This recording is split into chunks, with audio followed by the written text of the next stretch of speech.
ஆண்டவராகிய இயேசு கிறிஸ்துவின் நாமத்திற்கு மகிமை உண்டாகட்டும். இந்த நாளிலும் கூட தேவ சமூகத்திலே வந்திருக்கிற தேவ பிள்ளைகள் அனைவரையும் நம்முடைய அருமை ஆண்டவர் இயேசு கிறிஸ்துவின் இனிய நாமத்திலே வாழ்த்தி வரவேற்கிறேன். இந்த நாளிலும் கூட உங்களோடு பகிர்ந்து கொள்ளும்படியாக கர்த்தர் எனக்கு கொடுத்ததான ஒரு அருமையான செய்தி. இந்த செய்தியின் தலைப்பு முன்குறிக்கப்பட்டவர்கள். முன்குறிக்கப்பட்டவர்கள் என்று சொல்லும் பொழுது ஒரு விசேஷ பணிக்காக நியமிக்கப்பட்டவர்கள், ஒரு விசேஷ பணிக்காக முன்கூட்டியே நியமிக்கப்பட்டவர்களே முன்குறிக்கப்பட்டவர்கள் என்று சொல்லுவார்கள். ஒரு அரசாங்க அலுவலகத்திலோ அல்லது ஒரு பெரிய ஸ்தாபனத்திலோ ஒரு விசேஷ பணி இருக்கும் பொழுது அந்த பணிக்காக அதற்காக ஏற்ற தகுதியானவர்களை முன்குறித்து வைப்பார்கள். அவர்களுக்கு அதற்கேற்ற பயிற்சியையும் கொடுத்து ஏற்ற நேரத்தில் அந்த பணிக்காக அவர்களை அனுப்புவார்கள். இதுதான் முன்குறிக்கப்பட்டது. சத்திய வேதத்தில் முன்குறிக்கப்பட்டவர்களை குறித்து ஒரு காரியம் சொல்லப்பட்டிருக்குது. ஆவிக்குரிய ஜீவியத்திலே முன்குறிக்கப்பட்டவர்கள் என்று சத்திய வேதத்திலே, பைபிளில், புதிய ஏற்பாட்டிலே சொல்லப்பட்டிருக்கிறது. ஆகவே இந்த முன்குறிக்கப்பட்டவர்கள் இதற்கு ஆதாரமாக நான் எடுத்துக்கொண்ட கர்த்தருடைய வசனம் ரோமர் 8வது அதிகாரம் 30வது வசனம். ரோமர் 8:30. எவர்களை முன்குறித்தாரோ அவர்களை அழைத்தும் இருக்கிறார், எவர்களை அழைத்தாரோ அவர்களை நீதிமான்களமாக்கியும் இருக்கிறார், எவர்களை நீதிமான்களாக்கி இருக்கிறாரோ அவர்களை மகிமைப்படுத்தியும் இருக்கிறார். ஹல்லேலூயா. பிரியமானவர்களே, இங்கே ஒரு முன்குறிக்கப்பட்டவர்களை குறித்து இந்த வேதத்திலே சொல்லப்பட்டிருக்கிறது. கர்த்தர் முன்குறித்திருக்கிறார். முன்குறித்திருக்கிறார் எதற்காக? அவர்களை மகிமைப்படுத்தும்படியாக முன்குறித்திருக்கிறார். அப்படி மகிமைப்படுத்தும்படியாக முன்குறித்தப்பட்டவர்களை சில பயிற்சிகள் அளித்திருக்கிறார் என்பதை குறித்து இந்த வசனத்தில் நாம் வாசிக்கிறோம். இந்த காரியங்கள் குறித்து நாம் இந்த நாளிலே உங்களோடு தியானிக்க நான் விரும்புகிறேன். பாருங்கள், முன்குறிக்கப்பட்டவர்கள் அப்படின்னு சொல்லும்போது யார் முன்குறிக்கப்பட்டவர்கள்? நீங்களும் நானும் தான் முன்குறிக்கப்பட்டவர்கள். தேவ சமூகத்தில் இன்றைக்கு நாம் கூடி வந்திருக்கிறோம். முன்குறிக்கப்பட்டவர்களானபடினால தான் தேவ சமூகத்தில் நாம் கூடி வந்திருக்கிறோம். கர்த்தருடைய சபையிலே கர்த்தரை ஆராதிக்கும்படியாக, அவரை தொழுது கொள்ளும்படியாக, அவருடைய வசனங்களை வாசித்து தியானிக்கும்படியாக, இதெல்லாம் நமக்கு கர்த்தர் கொடுக்கிற பயிற்சி. இதெல்லாம் கொடுத்து நம்மை மகிமைப்படுத்தும்படியாக கர்த்தர் நம்மை முன்குறித்திருக்கிறார். ஹல்லேலூயா. யார் முன்குறிக்கப்பட்டவர்கள்? நீங்களும் நானும் தான் முன்குறிக்கப்பட்டவர்கள். ஹல்லேலூயா. கர்த்தரை ஸ்தோத்திரிப்போம்.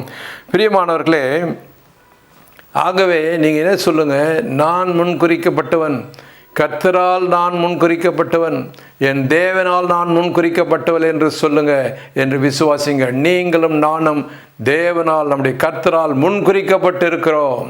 ஹல்லேலூயா. இதை குறித்து உங்களோடு நான் தியானிக்க விரும்புகிறேன். நான் முன்குறிக்கப்பட்டவன். எதற்காக என்னை முன்குறித்தார்? அதெல்லாம் ஒரு புறம் இருக்க, என்ன காரணம்?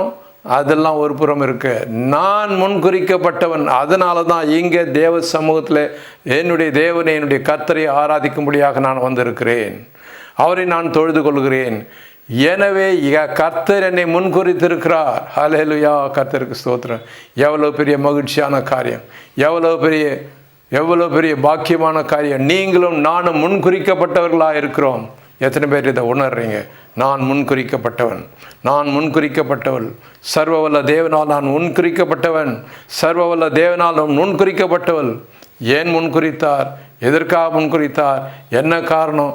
அதெல்லாம் ஒரு புறம் இருக்க, நான் முன்குறிக்கப்பட்டவனாக இன்றைக்கு இந்த உலகத்திலே வாழ்ந்து கொண்டிருக்கிறேன். எவ்வளவு பெரிய பாக்கியம். ஹல்லேலூயா. ஸ்தோத்திரம். பாருங்கள், இந்த முன்குறிக்கப்பட்டவர்களை குறித்து நாம் வாசிக்கும் பொழுது 28வது வசனத்திலே நாம் வாசிக்கும் பொழுது, அன்றியும் அவருடைய தீர்மானத்தின்படி அழைக்கப்பட்டவர்களாய் தேவனிடத்தில் அன்பு கூறுகிறவர்களுக்கு சகலமும் நன்மைக்கு ஏதுவாக நடக்கிறது என்று அறிந்திருக்கிறோம். பாருங்கள், முன்குறித்தவர்களை என்ன சொல்கிறாரு? அழைத்திருக்கிறார். அப்படி அவரால் முன்குறிக்கப்பட்டு அவருடைய தீர்மானத்தின்படி அழைக்கப்பட்டவர்களாகிய நாம் அவர் மேலே அன்பு கூறும் பொழுது நமக்கு எல்லாம் நன்மைக்காக நடைபெறும். ஆம், சொல்லுங்கள், நான் முன்குறிக்கப்பட்டவன், அதனால் என்னை முன்குறித்து அழைத்த என்னுடைய தேவன் முந்தி என் மேலே அன்பு கூர்ந்தபடினாலே நான் அவர் மேலே அன்பு கூறுவேன். நான் முன்குறிக்கப்பட்டவனாக இருக்கிறபடினாலே அவர் மேலே அன்பு கூறுவேன்னு சொல்லுங்க. ஹல்லேலூயா. கர்த்தர் மேலே நாம் அன்பு கூறலாமா? கர்த்தர் மேலே நாம் முழு மனதாக நாம் அன்பு கூறுமா? முழு பலத்தோடு அன்பு கூறலாமா? ஏனென்றால் அவர் என்னை முன்குறித்து விட்டார். என்னை ஒரு பெரிய காரியத்திற்காக முன்குறித்து விட்டார். ஹல்லேலூயா. ஆகவே என் மேலே அன்பு கூர்ந்து, முதல்ல அவர் மேலே அன்பு கூர்ந்தார். என் மேலே அன்பு கூர்ந்து என்னை அழைத்து என் மேலே அன்பு கூர்ந்தபடினாலே நான் அவர் மேலே அன்பு கூறுவேன். எத்தனை பேர் கர்த்தர் மேலே அன்பு கூறுவீங்க? எத்தனை பேர் முழுமையாக கர்த்தர் மேலே அன்பு கூற இன்றைக்கு உங்களை ஒப்பு கொடுக்குறீங்க? எல்லாரும் ஒப்பு கொடுப்போம். கர்த்தர் மேலே முழு மனதாக முழு பலத்தோடு அன்பு கூறுவேன். ஏனென்றால் அவர் என்னை முன்குறித்து விட்டார். அவர் என்னை முந்தி அன்பு கூர்ந்தார். பாருங்க, யோவான் 3வது அதிகாரம் 16வது வசனத்தில் நான் வாசிக்கிறோம். சுவிசேஷத்தினுடைய ரத்தின சுருக்கம் என்று சொல்கிறாங்க. யோவான் 3:16 தேவன் தம்முடைய ஒரே பேரான குமாரனை விசுவாசிக்கிறவன் எவனோ அவன் கெட்டு போகாமல் நித்திய ஜீவனை அடையும்படி அவரை தந்தருளி எவ்வளவாய் உலகத்திலே அன்பு கூர்ந்தார். தேவன் அன்பை இந்த உலகத்திலே பொழிந்து விட்டார். தேவன் இந்த உலகத்திலே அன்பை பொழிந்து தம்முடைய ஒரே பேரான குமாரனை யாரெல்லாம் விசுவாசிக்கிறார்களோ அவர்களை முன்குறித்து அவர்கள் கெட்டு போகாமல் அவர்கள் நித்திய ஜீவன் பெற வேண்டும் என்ற ஒரு மகிமையான காரியத்திற்காக அவர்களை முன்குறித்து விட்டார். ஏன் முன்குறித்தார்? கர்த்தராகிய இயேசுவை நான் விசுவாசிக்கிறேன். கர்த்தராகிய இயேசுவை நான் விசுவாசிக்கிறபடினாலே, கர்த்தராகிய இயேசுவை இந்த உலகத்திலே தேவன் கொடுத்து இந்த உலக மனுமக்கள் கெட்டு போகாமல் நரகத்துக்கு போகாமல் நித்திய ஜீவன் பெற வேண்டும் என்று அவரை இந்த உலகத்திலே கொடுத்தார். அந்த தேவ குமாரனை நான் விசுவாசித்தபடினாலே தேவன் என்னை முன்குறித்து விட்டார். ஹல்லேலூயா. எதற்காக? எனக்கு நித்திய ஜீவனை கொடுத்து என்னை மகிமைப்படுத்த முடியாக என்னை முன்குறித்து விட்டார். இவ்வளவு தூரம் என் மேலே அன்பு கூர்ந்தார். ஆகவே நான் அவர் மேலே அன்பு கூறுகிறேன். இன்னும் கூட நான் வாசிக்கிறோம். 1 யோவான் 4வது அதிகாரம் 19வது வசனத்தில், 1 யோவான் 4:19 அவர் முந்தி நம்மிடத்தில் அன்பு கூர்ந்தபடியால் நாமும் அவரிடத்தில் அன்பு கூறுகிறோம். ஹல்லேலூயா. கர்த்தர் என் மேலே முந்தி அன்பு கூர்ந்து விட்டார். ஆகவே அவர் மேலே நான் அன்பு கூறுவேன். முழு மனதோடு முழு பலத்தோடு அவர் மேலே நான் அன்பு கூறுவேன். ஹல்லேலூயா. எத்தனை பேர் சொல்ல முடியும்? என் தேவன் என் மேலே அன்பு கூர்ந்து விட்டார். என் மேலே அன்பு கூர்ந்தார். முந்தி அவர் தான் அன்பு கூர்ந்தார். ஆகவே அவர் மேலே நான் அன்பு கூறுவேன். சொல்லுங்க, நம்முடைய கர்த்தர் மேலே நாம் அன்பு கூறுவோம். நம்மை முன்குறித்து விட்டார். அது மாத்திரமல்ல, இன்னும் கூட நான் வாசிக்க, எதற்காக நம்மை முன்குறித்தார்? அப்படி என்ன மகிமையான காரியத்தை நம்மிலே செய்ய போகிறார் என்று நாம் பார்க்கும் பொழுது 29வது வசனத்தில் சொல்கிறாரு. ரோமர் 8:29 என்ன அந்த ஒரு மகிமையான காரியம் என்று சொன்னால், ரோமர் 8:29 தம்முடைய குமாரன் அநேக சகோதரருக்குள்ளே முதற் பேரானவராய் இருக்கும் பொருட்டு தேவன் எவர்களை முன்னறிந்தாரோ அவர்களை தமது குமாரனுடைய சாயலுக்கு ஒப்பாவதற்கு முன்குறித்திருக்கிறார். உங்களையும் என்னை எதற்காக முன்குறித்தார் தெரியுமா? தம்முடைய குமாரனாக இயேசு கிறிஸ்துவின் சாயலை நாம் பெறும்படியாக. எவ்வளோ பெரிய மகிமையான இயேசு கிறிஸ்துவை போல நாம் மாறுவதற்கு நம்மை முன்குறித்திருக்கிறார். இதுதான் அந்த மகிமையான காரியம். பாருங்கள், முதலாவது மனுஷன், இந்த உலகத்திலே பிறந்த முதலாவது மனுஷன் ஆதாம் தேவ சாயலில் இருந்தவன். அவன் பிசாசுக்கு கீழ்ப்படிந்து பிசாசுக்கு செவி கொடுத்து அவன் அந்த சாயலை இழந்து விட்டான். முதல் மனிதனாகிய ஆதாம் அந்த சாயலை இழந்து விட்டான். தேவ சாயலை இழந்து விட்டான். ஆகவே அப்பொழுதிலிருந்தே மனுக்குலத்திற்கு மனிதனுக்கு தேவ சாயலை திரும்ப கொடுக்க வேண்டும் என்பதுதான் தேவனுடைய சித்தமாக இருந்தது. ஆகவே தம்முடைய திருக்குமாரனாகிய வேதம் சொல்கிறது 2ஆம் ஆதாம் என்று சொல்கிறது. 2ஆம் ஆதாம் ஆவிக்குரியவர். 2ஆம் ஆதாமாகிய இயேசு கிறிஸ்து இந்த உலகத்தில் அனுப்பி அவரை விசுவாசிக்கிறவர்கள் அவரை போலவே அவருடைய சாயலாக தேவ சாயலாக மாறுவதற்கு அவர்கள் எல்லாம் முன்குறித்தார். உங்களையும் என்னையும் தேவகுமாரனாக இயேசுவின் சாயலில் தேவ சாயலிலே மாறுவதற்கு நம்மை முன்குறித்தார். எவ்வளவு பெரிய பாக்கியம் பாருங்கள். ஹல்லேலூயா, ஸ்தோத்திரம். பாருங்கள், நாம் வாசிக்கிறோம் 1 பேதுருல 4வது அதிகாரத்திலிருந்து 4வது வசனத்திலிருந்து 2 பேதுரு முதல் அதிகாரம் 4வது அதிகாரம் 4வது வசனம் 5வது வசனம் பார்ப்போம். 4வது வசனம் 5வது வசனம் 2 பேதுரு 1:4-5 இச்சையினால் உண்டான கேட்டுக்கு தப்பி திவ்ய சுபாவத்திற்கு பங்குள்ளவர்களாகும் பொருட்டு மகாமேன்மையும் அருமையுமான வாக்கு தத்தங்களும் அவைகளினாலே நமக்கு அளிக்கப்பட்டிருக்கிறது. இப்படி இருக்க நீங்கள் அதிக ஜாக்கிரதை உள்ளவர்களாய் உங்கள் விசுவாசத்தோடைய தைரியத்தோடைய ஞானத்தையும் என்று சொல்லி பல நற்குணங்களை அது அப்படியே சேர்க்க சொல்ல பாருங்க. இச்சையினாலே தான் ஆதாம் தேவ சாயலை இழந்தான். ஆகவே இச்சையினால் உண்டான அந்த கேடு, தேவ சாயலை இழந்த அந்த கேட்டுக்கு தப்பி நாம் மறுபடியும் திவ்ய சுபாவத்தை, தெய்வீக சாயலை, தேவ சாயலை பெறும்படியாக நமக்கு வாக்கு தத்தங்களை கொடுத்திருக்கிறார். வாக்கு தத்தங்களை கொடுத்து நம்மை மறுபடியும் தேவ சாயலிலே மாற்றுவதற்காக நம்மை முன்குறித்திருக்கிறார். வாக்கு கொடுத்து முன்குறித்திருக்கிறார். ஹல்லேலூயா. ஆகவே நாம் என்ன செய்யணுமா, இந்த வசனங்களில் என்ன சொல்றது, நீங்கள் விசுவாசம், தேவன் மேலே விசுவாசம் வைங்க, கிறிஸ்து மேலே விசுவாசம் வைங்க, அதோட தைரியமாக இருங்க, தைரியத்தோடு ஞானத்தை, இப்படியாக விசுவாசத்தோடு தைரியத்தோடு ஞானத்தோடு இச்சையடக்கம் என்று ஒன்றொன்றாக நற்குணங்களை நாம் அதிலே சேர்த்து கொண்டே போக வேண்டும். இவ்விதமாக அருமையானவர்களே, நாம் இயேசு கிறிஸ்துவின் சாயலை அடைந்து தேவ சாயலை நாம் அடையும்படியாக உங்களையும் என்னையும் தேவன் முன்குறித்திருக்கிறார். எவ்வளவு பாக்கியசாலி பாருங்க நம்ம. ஹல்லேலூயா, ஸ்தோத்திரம். ஆகவே பாருங்க, நம்மை முன்குறித்தவர், நம்மேல அன்பு கூர்ந்து நம்மை முன்குறித்தவர். எதற்காக முன்குறித்தார்? கிறிஸ்துவின் சாயலை அடையும்படியாக, தேவ சாயலை அடையும்படியாக நம்மை முன்குறித்தார். ஆகவே அதற்காக நம்மை பயிற்சிவிக்கிறார்.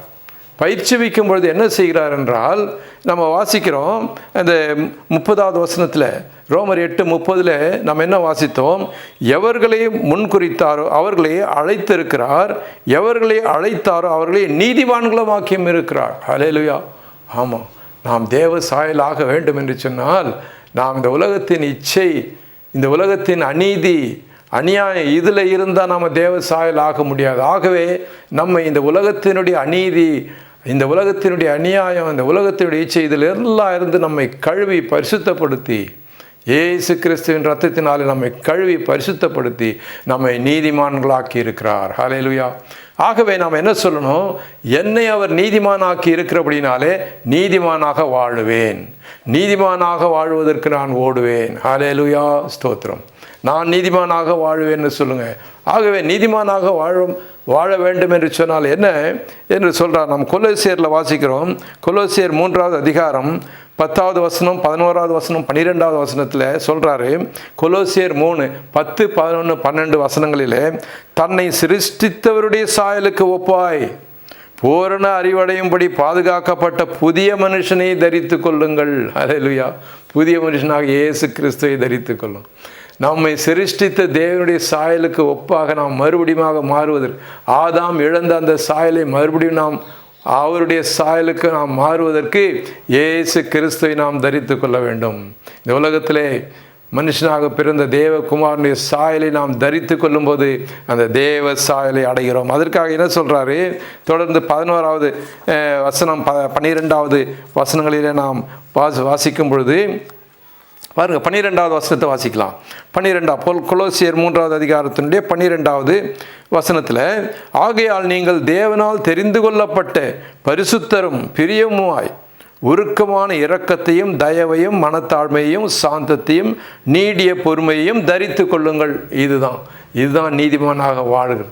நீதிமானாக வாழ்வதற்கு நம்ம இந்த நற்குணங்களை எல்லாம் தரித்து கொள்ள வேண்டும். இயேசு கிறிஸ்துவை நாம் தரித்து கொள்ளும்போது அவருடைய இந்த நற்குணங்களெல்லாம் நமக்கு வரணும். என்னென்ன நற்குணம்? பரிசுத்தரும் உருக்கமான இரக்கத்தையும் தயவு மனத்தாழ்மை சாந்தம் நீடிய பொறுமை, இதெல்லாம் நமக்குள்ளே வரணும். பிரியமானவர்களே, இந்த நற்குணங்கள் எல்லாம் நமக்குள்ளே வர வேண்டும். ஹல்லேலூயா. அதுதான் இயேசு கிறிஸ்துவுக்குள் இருந்த நற்குணங்கள். இந்த உலகத்தினுடைய அநீதி அநியாயங்கள் எல்லாவற்றையும் கலைந்து போட்டு நாம் இயேசு கிறிஸ்துவின் சாயலை தரித்து கொள்கிறோம் என்று சொன்னால், அந்த மனத்தாழ்மையும் பரிசுத்தமும் சாந்தமும் நீடிய பொறுமையும் நமக்குள்ளே வர வேண்டும். ஹல்லேலூயா. கர்த்தர் இந்த நற்குணங்களை எல்லாம் நமக்கு கொடுப்பாராக.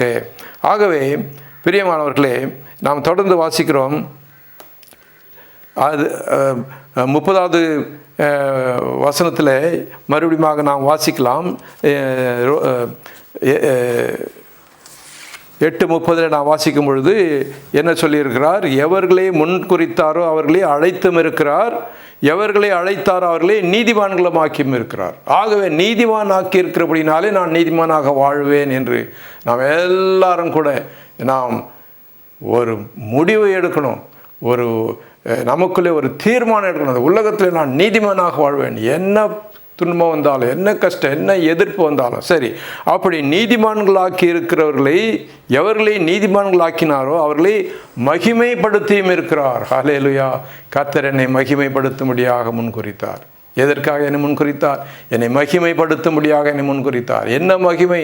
தேவ சாயலாக மாறும்படியாக மகிமைப்படுத்தியிருக்கிறார். ஆகவே பிரியமானவர்களே, நம்மை மகிமைப்படுத்தும்படியாக நம்மை முன்குறித்த தேவனை நாம் மகிமைப்படுத்த வேண்டும்.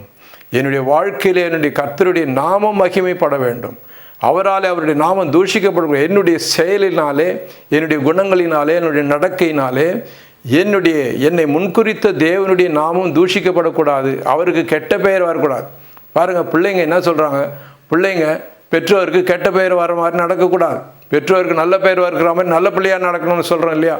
அதுபோல் நம்முடைய தகப்பனாகிய, நம்முடைய பிதாவாகிய தேவனுடைய பெயருக்கு களங்கம் வராமல், தூஷிக்கப்படாமல், அவருடைய நாமத்திற்கு மகிமை சேர்க்கும்படியாக என்னுடைய வாழ்க்கையில் என்னுடைய குணாதிசயங்கள் இருக்க வேண்டும்.